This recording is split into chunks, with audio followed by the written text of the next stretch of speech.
I believe the decline in quality from season 1 to 2 is most evident in the amount of moments that don't make the most sense. You might call them plot holes or you might call them dumb moments. Season 1 had them, but season 2 has a higher deficiency in logic and it shows more often. This is part 2 of my season 2 retrospective.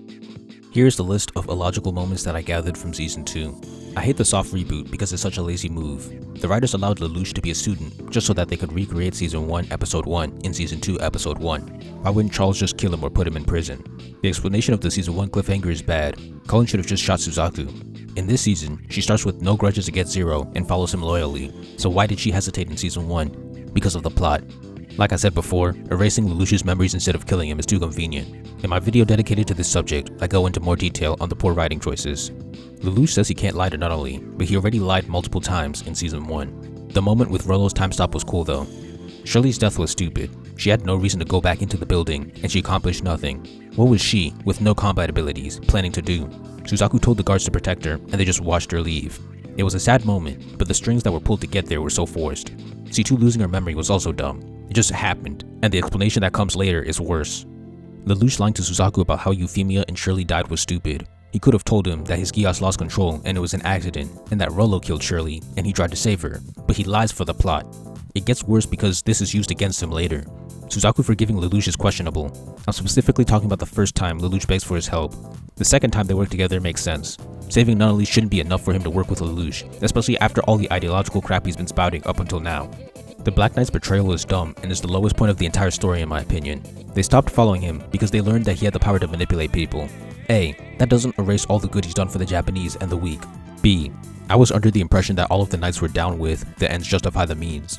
They were literal terrorists before Zero joined, and they were there for the landslide that killed innocent people. They held innocent students hostage at the end of season 1 and considered harming them. The Euphimia evidence is more convincing, but that just stems from another dumb writing decision that I mentioned before. Back to the theme. If the ends justify the means, then it shouldn't matter that Zero is Lelouch, or that he manipulated people as pawns. He still did more for Japan than anyone has ever done in the story. He brought them victory after victory. Most of them would be dead if it weren't for him. And one more thing. C.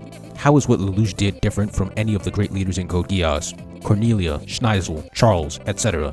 Is it different just because he had Geass? Lelouch rarely willingly sacrificed his own men. He saved the Black Knights from execution. He tried to save Kallen even though it went against logic. Both of these just happened in season 2. So what do they mean he was using us like pawns? Cornelia is a literal racist who enjoys killing Japanese people and has killed their own men. In season 1 episode 7, Cornelia ordered the massacre of innocent Japanese people because they weren't snitching on terrorists. They called this the eradication of the Saitama ghetto. Zero was the one who put a stop to that, yet the Black Knights are willing to sell out Zero to work with Cornelia. How quickly they forget. Schneizel is the current leader of the Britannian Empire and continues to allow racism against the Japanese and has killed their own men. Schneizel ordered for Suzaku to be killed alongside Zero when they were trapped in the Gefion Disturber. He almost sacrificed his best soldier for victory. How does siding with him make more sense than siding with Zero? Furthermore, after Lelouch becomes emperor, Schneizel uses the Flea on Pendragon and kills tons of innocent people, but the Black Knights have no issue with that. C2 regaining her memories made no sense. Apparently she was choosing to hide her real self in her mind, but then Lelouch's mom somehow undid that. Why does this matter? Because Lelouch was unable to join Schneizel's meeting that caused the betrayal because he was still in shock at Nunnally's death. If C2 hadn't lost her memories, she could have defended Zero. Nunnally's survival is a war crime. From what we see, she's clearly swallowed in the explosion, but then several episodes later, she's alive and we're told that there was a decoy ship and that's what got blown up. No setup at all, just plain old retcon. Sometimes they pull out a plot twist with no setup at all. Cornelia's character arc was nonsense. In season 1, she was a proud racist who was willing to sacrifice innocents to lure out Zero.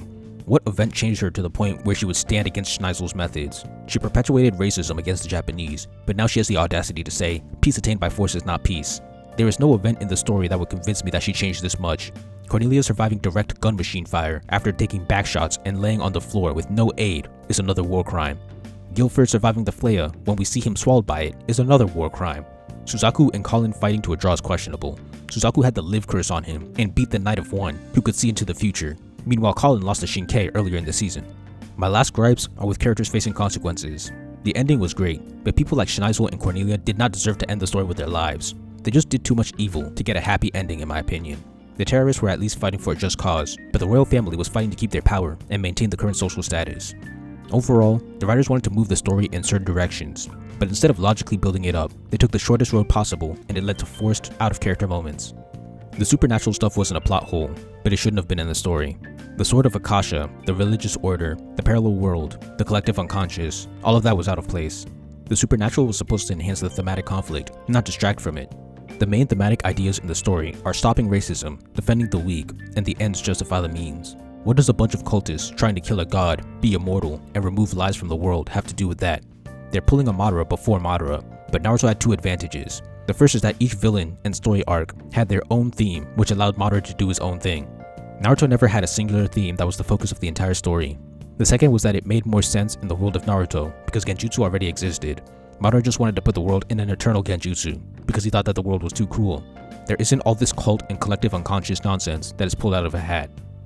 In conclusion, there are too many lapses in logic in this season compared to the first, but fear not, because there are still plenty of positive qualities left in my last video for Code Geass Season 2.